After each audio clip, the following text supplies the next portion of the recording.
Hello everyone and welcome to another video. In this video, I'll explain how you can change font color on Shopify. First, make sure you're logged into your Shopify page and go to your admin dashboard. From here, click on Online Store, then you'll be redirected to this Themes page, and then click on Customize. Then on your very left panel, click on the paintbrush icon and it says Theme Settings. Then go to colors. When you click on that, look for secondary colors and on the text option. Just click on this circle where the colors would show. And then from here, you can just go ahead and choose the best color that you want for your font.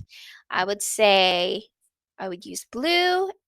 And as you can see here, the text have changed. And that's simply how you can change font color on Shopify. If this video was helpful, please like and subscribe to our channel.